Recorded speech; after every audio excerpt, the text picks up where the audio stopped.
Hello everyone and welcome back to my YouTube channel again. सबसे पहले मैं करना चाहूँगा आप सभी लोगों का बहुत ही ज़्यादा thank you for showing me so much love and support in the previous video. And this video is about CSET June 2026 examination experience. Yes, वो अटेम्प्ट का एक्सपीरियंस मेरा कैसा था वो मैं आपको बताऊँगा। इसके अंदर किस तरह की पेपर एक्सपेक्टेशन थी, कैसे रियलिटी थी वो भी बताऊँगा इसके अंदर, और कुछ और चीज़ें एग्ज़ाम से रिलेटेड। सबसे पहले अगर आपको जो है CSET जून 2026 अटेम्प्ट के पेपर्स अभी तक नहीं मिल पा रहे हैं over the internet, so don't worry about it. मैंने इन चारों पेपर्स का जो एक PDF बना दिया है और आप जो है उसे डाउनलोड कर सकते हैं from the link in the description. The first part of this video, the sub topic is what documents one should carry to the examination centre. तो इसका जवाब सीधा सा है, सबसे पहला आपका एडमिट कार्ड और दूसरा आपका स्टूडेंट ID कार्ड, जो कि आप डाउनलोड कर सकते हैं by logging in to the student portal on the ICSI website. आपको जो है वहाँ पे मिल जाएगा आपका student ID card. What else one can carry in the exam, तो सबसे पहले तो transparent water bottle which is very necessary अगर आप समर्स में पेपर दे रहे हैं, और साथ ही में एक स्टेशनरी पाउच मोस्टली ट्रांसपेरेंट अगर आप ले जाएँ तो सबसे बेस्ट है, जो कि मैं इस तरीके का ले गया था। और हो सकता है मे बी अगर कोई नॉन ट्रांसपेरेंट ले जाता है तो उसे वो अलाउ ना करें। स्टेशनरी के अंदर जो है वही अपना pen, pencil, sharpener, rubber, scale, और पेन जो है ट्रांसपेरेंट हो या ना हो उससे कोई ख़ास फ़र्क नहीं पड़ता। इसी के साथ में वॉच अगर आप ले जा रहे हैं तो वो ध्यान रखिए वो एक एनालॉग वॉच ही हो, बिल्कुल भी जो है डिजिटल वॉचेस अलाउड नहीं होगी। तो यार अब बात करते हैं अपन लोग फर्स्ट पेपर के बारे में, जो कि था हमारा बिजनेस कम्युनिकेशन का 1 जून को। एक्सपेक्टेड था कि थोड़ा सा पेपर जो है लेंथी ज़्यादा आएगा या थोड़ा सा हार्ड इन द सेंस ज़्यादा आएगा, लेकिन उतना हार्ड नहीं था पेपर। द बेस्ट पार्ट कि इतना अच्छा अनसीन पैसेज कि बिना पैसेज को पढ़े जो है उसके आंसर कॉमन सेंस से दिए जा सकते थे।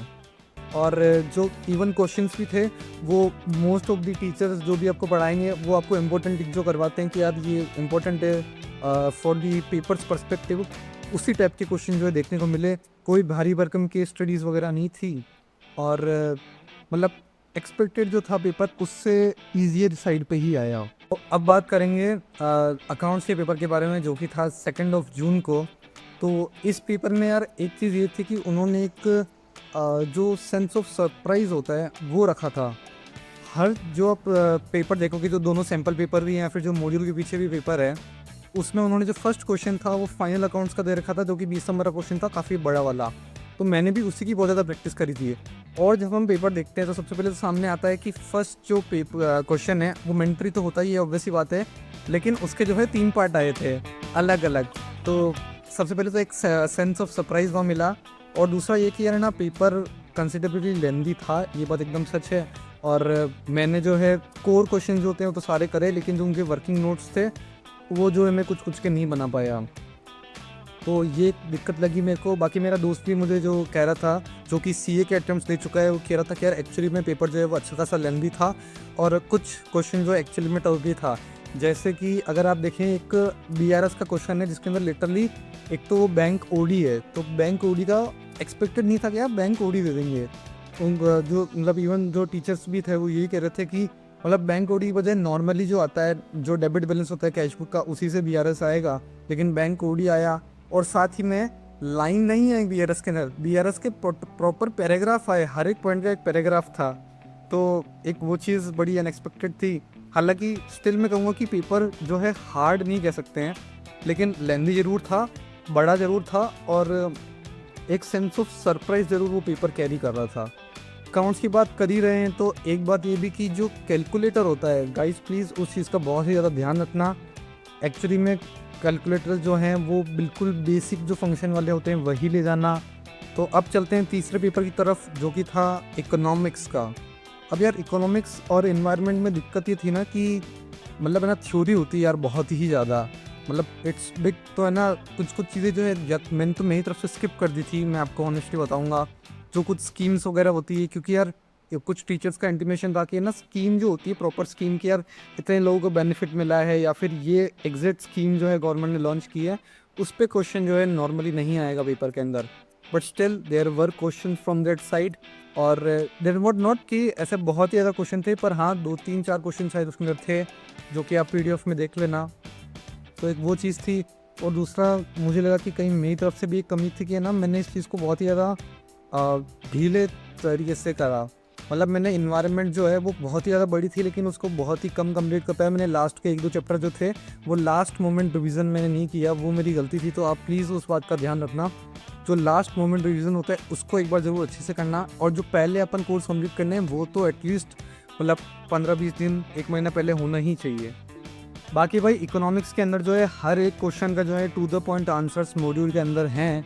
तो आप जो है जब वो पेपर चेकआउट करेंगे तो आप हर एक का आंसर भी जो है वो देख सकते हैं फ्रॉम द मॉड्यूल। और अब बात करेंगे about the last paper, law and management. तो यार लॉ एंड मैनेजमेंट के अंदर तो भाई मतलब मैं सही बता रहा हूँ कि मैं इसे बहुत ज़्यादा पढ़ के नहीं गया था। मतलब पिछले 3 पेपरों में तो मैंने प्रॉपर सिलेबस भी किया था, फिर कुछ क्वेश्चंस भी ऐसे किए थे, लेकिन लास्ट वाले पेपर में तो मैंने सोचा कि क्वेश्चन ज़्यादा किए जो और तो कुछ बड़े चैप्टर से उनको रिवीजन किया, जैसे कॉन्ट्रैक्ट हो गया, या फिर जो शायद कितना 7th या 8th चैप्टर है मैनेजमेंट का भी जो बड़ा है उसको मैंने अच्छे से पढ़ा। तो जो बड़े बड़े चैप्टर थे उनको ऐसे रिवाइज़ किया, जो छोटे चैप्टर थे बस उनके थोड़े से MCQ कर लिए। और अभी मैंने कैलकुलेट भी किए अपने मार्क्स किए, तो ऑब्वियसली MCQ पेपर है तो अपन को आंसर्स तो पता ही है मैक्सिमम के, मैं लगभग 75 के आसपास बन रहे हैं। सो एग्रीगेट में तो मुझे लग नहीं रहा कि मेरे को कोई दिक्कत आएगी, लेकिन इकोनॉमिक्स में ज़रूर मुझे थोड़ी सी प्रॉब्लम हो सकती है। पेपर के अंदर जो है 2 MCQ सेम आए थे। यस, एडवाइजिंग कंपनी सेक्रेटरी का रोल ऑन पोल्यूशन लॉज या फिर एनवायरनमेंट लॉज जो है ऐसा एक ही MCQ था जो कि 2 बार आया था पेपर के अंदर।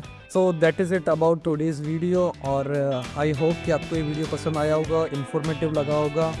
और अगर आप इस वीडियो में कुछ खामियां रह गई हैं तो उसे प्लीज़ कमेंट में बताएं।